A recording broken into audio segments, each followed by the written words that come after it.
What are silly Zhezhi's biggest pros and cons? That's what I'm here to tell you today. My name is Juice, and let's get into it. For starters, we've absolutely got to discuss how this cutie patootie is one of the best skill buffers in all of Wuthering Waves. If you're trying to play a DPS that primarily deals in skill-based damage, then this silly painter is the right support for the job. In this regard, she's primarily geared towards Jinhsi and the upcoming Carlotta.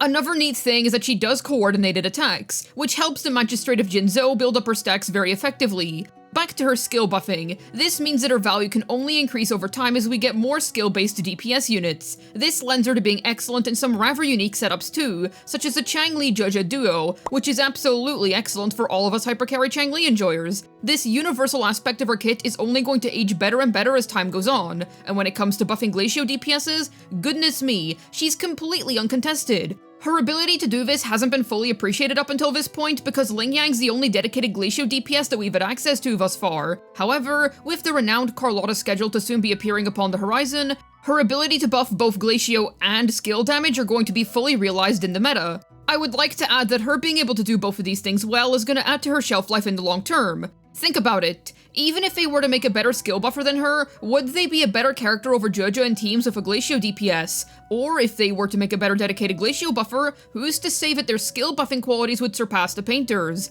Or who is to say that they'd be able to offer the sub-DPS or ease of use that she does on top of all of that? She completes both of her jobs excellently. Zhezhi doesn't compromise on any of the main qualities that she brings to the table, meaning that you're getting everything that she does in full premium quality. Carlotta's only the beginning of Glacio DPSs. Just wait until we get more, and as we've seen with the likes of Yinlin, electric DPSs tend to be designed around her. I wouldn't be surprised if the next couple of Glacio damage dealers that come after Carlotta would end up being balanced around the painter. Another brilliant aspect to this silly painter is that she synergizes with some genuinely top-tier units. If you want to play the best in slot teams of some of Wuthering Waves' most top-performing characters, then she's a fantastic pickup. Jinhsi is a character that we all recognize the strength of, for example. You quite literally cannot get much better than her. While the Magistrate of Jinzhou may have other options in Yuanwu and Yinlin, using Zhezhi in specific will provide you with a much easier time. Her rotation is not hard to execute at all. So if you're somebody that seriously values ease of use, then consider adding her to your Jinhsi teams. That's not even mentioning how she's going to be a part of one of Wuthering Waves' best single target teams in the entire game when Carlotta releases. We have only seen so much from Kuro so far, but from the revealed gameplay, it's evident that she's a feisty, mean single target machine. Also, she has the best Resonator showcase in all of Wuthering Waves, I don't make the rules here. So if you're looking to play the absolute top echelon of boss killing in WuWa, then the silly painter will 100% assist you in your goals splendidly. This character's capabilities are best utilized when she's played with high-ranking units. She is extremely useful in that regard. Of course, she can play with other characters too, such as DPS Yinlin or hypercarry Changli, but I mostly wanted to highlight how powerful Zhezhi's synergies are capable of being. Mind you, she's the de facto best in slot for both Jinhsi and Carlotta, especially the Ice Queen, who is practically glued to her, so she's 100% worth your pull if you're really into these particular DPS units. This pro is a pretty big deal because it addresses one of the main problems that people originally had with Zhezhi, that being her long setup time. This was considered to be a drawback for quite some time until, surprise, jump cancelling during her skill was discovered. However, a lot of folks still don't actually know about the existence of this almighty technique. So what are the benefits of doing this exactly? Well, her forte skill animation is really long, so you definitely want to cancel it. Dashing doesn't work, but jumping does, and because she can continue doing it in the air, she can near instantly cancel the forte skill to use the next one. The main reason jump cancels aren't used on other characters is because they aren't able to do anything of use in the air, but with Zhezhi,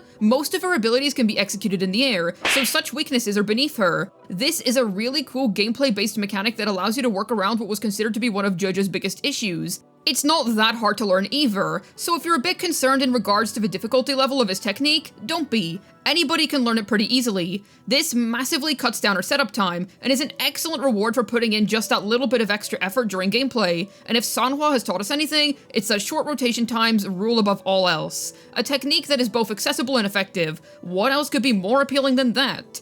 Another excellent quality to this character is how free-to-play friendly she is. Now yes, she does indeed scale pretty hard for a primary signature weapon, as does any limited 5-star in Wuthering Waves. However, you primarily use the painter for her buffing. The damage, while it's good, is more of a neat bonus. This makes her a very free-to-play friendly limited 5-star unit, as you can get complete and full value out of her even when she's holding a 4-star rectifier. Even then, her sub DPS is still a solid additional contribution to the team. It's not supposed to be the primary focus in the first place, so you win either way. However, I do want to take a moment to praise the prowess of Zhezhi's personal damage. It's the second highest sub DPS in the game as of now, falling behind only Yinlin. I'm about to make a potentially bold claim here, but because this unit has such fantastic ease of use paired on top of her crazy buffing, while somehow having excellent damage potential on top of that considering her role in a team, yeah, I think it's safe to say that Zhezhi is the best 5-star sub DPS in the game. Yinlin might be better for higher skill players because she has a higher skill ceiling, but for the average person, you'll be able to access the painter's full potential with much more ease.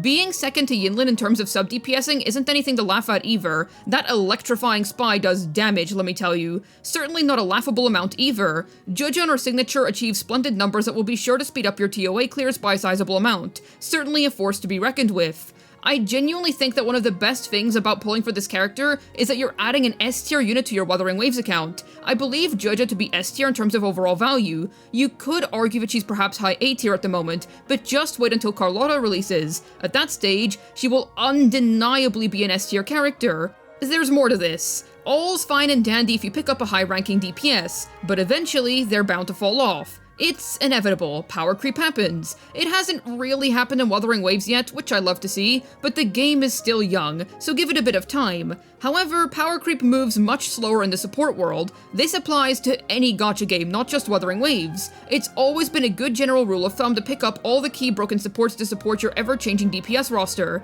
So if you pick up this lovely painter, then you're sorted for any future skill-based DPS characters. She'll flesh out your roster perfectly. I have full faith that this unit is going to be good for at least another year minimum before she falls off. I have a hard time believing otherwise, because we've only discovered more and more good things about Zhezhi ever since her release, which has propped her up in the meta even more. I'm certainly confident in her future. She's an S-tier support as it stands, and I think that will only continue to be the case. Ah, shoot, I did say that this was a pros and cons video. Surely there has to be some sort of con in regards to Zhezhi. Well, there is actually one, but it's seriously not that big of a deal. She has a 25-second ult cooldown, which can feel a little bit awkward when slotted into a Jinhsi team, as you'd ideally want to cast ults twice per rotation to accommodate the Magistrate's mechanics. Her mechanics encourage you into casting 2 half rotations, which means needing to do 2 Zhezhi rotations, but with Zhezhi, you end up wanting to pre-cast her abilities to work around their cooldowns. Why is this not a big deal? Simple, because I just mentioned the solution. Simply pre-cast her ultimate, and your problem is solved. Yes, that's seriously all you have to do. This character has such a minimal amount of flaws, it's ridiculous. Good on Kuro for somehow making a near-perfect character. The funny thing with Zhezhi is that she was just supposed to be a simple filler character, not overly important to the game's overall story, just another cute waifu to slot in during somewhat of a slow patch. You wouldn't expect her to become one of this game's best top-performing units. However, here we are, in a timeline where the girl that everybody underestimated is actually one of the most high-value characters in WuWa. I'm certainly proud of her myself. She's a splendid character, and I believed in her from the very beginning. She's far more than just a Jinhsi comfort option, and to see her as such would be very reductive of all of the amazing qualities that she brings to the table. Certainly a character that is 100% worth your asteroids. I wholeheartedly recommend her. Definitely share your thoughts on Zhezhi down below in the comments. Are you planning to pull for her this time around? Or is it a hard pass on your end? I'd love to hear your thoughts. As always, I have a ZZZ second channel for those of you who are interested. Go head on over and subscribe if you're interested in some fun, silly ZZZ content. Hopefully this video was able to tell you Zhezhi's biggest pros and cons. This has been Juice, signing out, and the real reason as to why you should be pulling for her is because she's a random silly painter in a country full of warriors and spies. She's so comically out of place, I absolutely love it.